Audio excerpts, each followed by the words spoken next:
Hello and welcome to another edition of On This Planet Earth.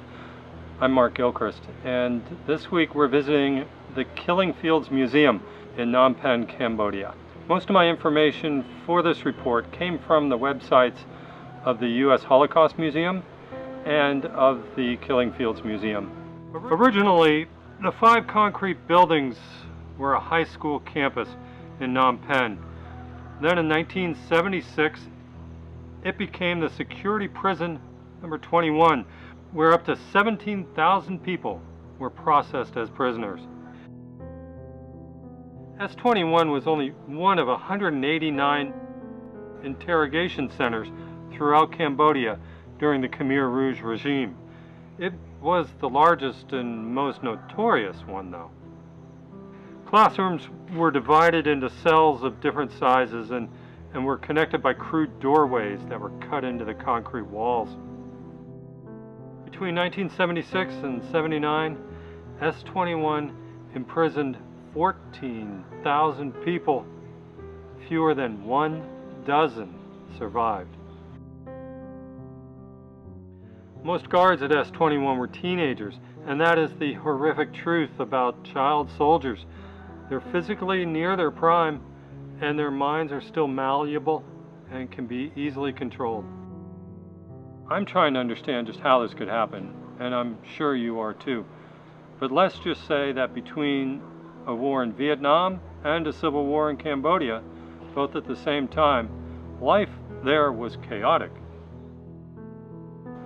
A communist named Pol Pot had formed an army called the Khmer Rouge, and they sided with North Vietnam and the Viet Cong. Those groups all won the Vietnam War in 1975, and for spoils, the Khmer Rouge took Cambodia. Well, the first order was to empty the cities, and evacuation began immediately, forcing people to live in rural areas on collective farms.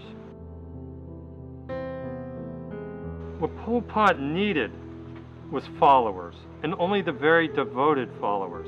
And so he systematically got rid of everyone else. Foreigners were bused to the Thai border and deported. He demanded an agrarian society where everyone would work as laborers, mostly on farms.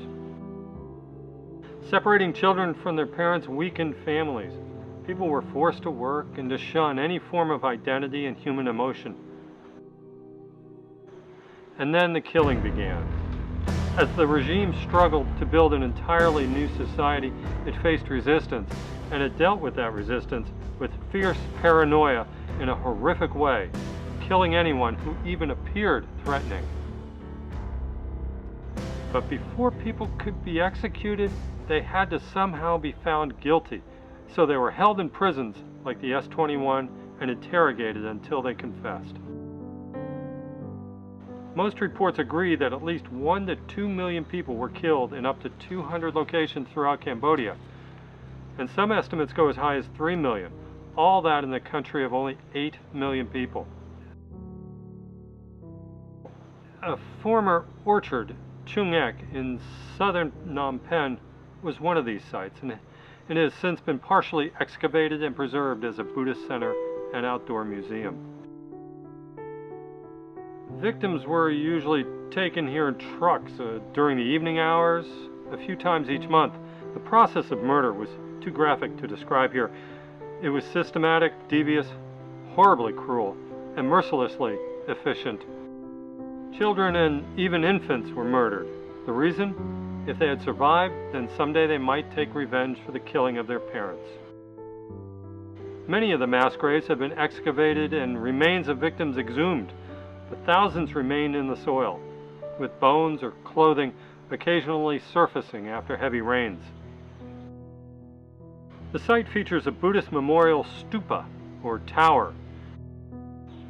Inside the stupa, skulls of 5,000 victims are on display.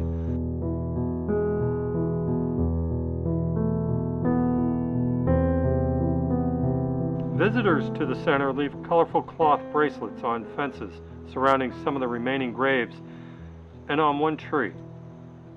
A common method to kill small children and infants, the museum tells us, was to swing their heads against a tree, and one in the park has been designated as a memorial to those children. It was Vietnam that came in 1979 and put an end to the Khmer Rouge's murderous regime. But Pol Pot was allowed to live, and he did, for some time under house arrest for nearly 2 decades until April of 1998. On the day it was announced that he would be tried in front of an international tribunal, he died. The reported cause? Heart failure. But many say he killed himself.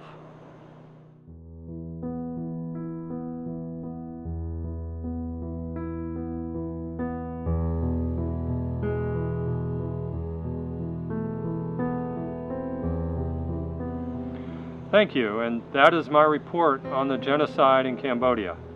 I am Mark Gilchrist, and I am on this planet Earth.